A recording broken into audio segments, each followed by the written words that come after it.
At 49, I'm in the top 1% shape. I'm 6'3", I weigh 220 pounds, and I have been training for 32 years straight. Most men my age in their 40s think they still have time to fix their bodies, but they actually don't. Here's what it really takes to reach that top condition and why most of the fitness advice is completely backwards. But let's start by talking about you. Let me guess. You've known for years that you got to fix your body, take care of your health. Maybe you saw a doctor and he or she told you that you have high blood pressure and cholesterol and whatnot. Or maybe you got divorced and you want to find a new girlfriend. Whatever your reason is. But then life has happened, right? You don't really have time. That's what you keep telling yourself. I have kids, I have my business or my work, and overall all of my obligations, right? But here's the truth. If this was really important to you, you would have found the time already. And there are only two things that matter. Number one is motivation. That's strong enough motivation, that why. And number two, it's the time horizon, to understand what it really takes and how long it takes to get good at something. So that's why in today's video, we're going to be talking about those two things mostly. So number one, what's motivation? And number two, what's the time horizon like? What is realistic and what is not? Most of the people in this industry, they focus on the 10%. Let me explain. So 90, 10, okay? 10% is the latest diet, keto, low carb, high carb, what kind of protein and whatnot, what kind of supplements, should I take creatine? What about the squatting techniques or deadlifts? Should I focus on 4 reps or 8 reps or 20 reps? Okay, that's all BS to me.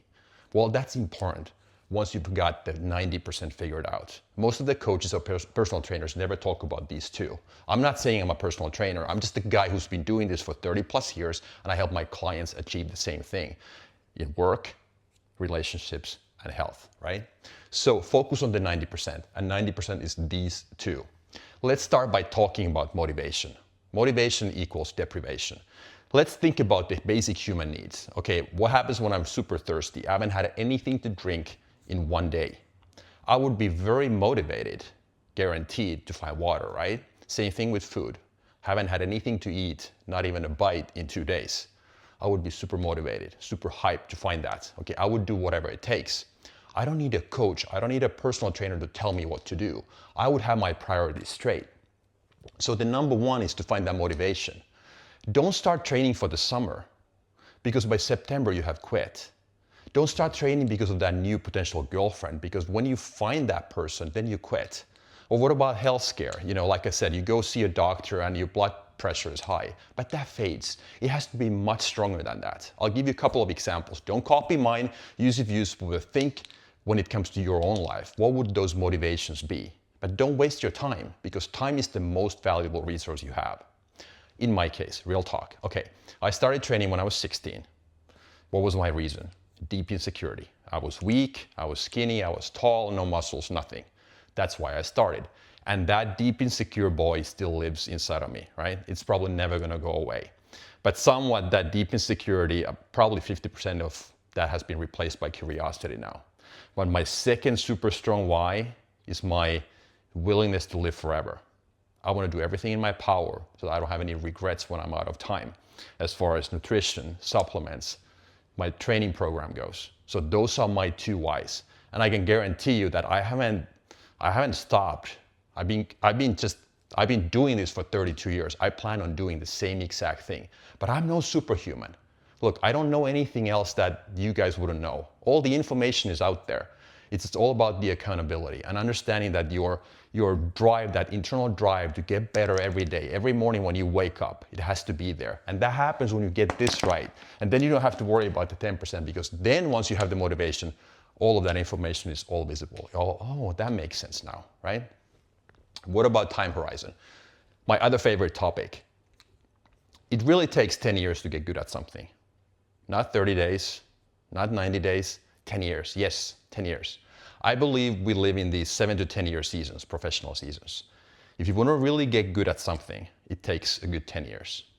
And I've been doing this for 32 years now, and hopefully I can do it for another 30 or 40 years. But once you understand these two, so then you ask yourself, okay, time horizon, 10 years. Okay, what should I start?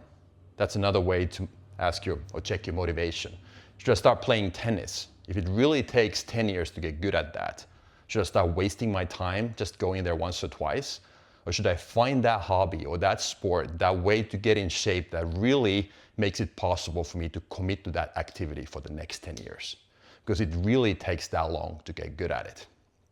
Which takes me to another important point, which is about life overall.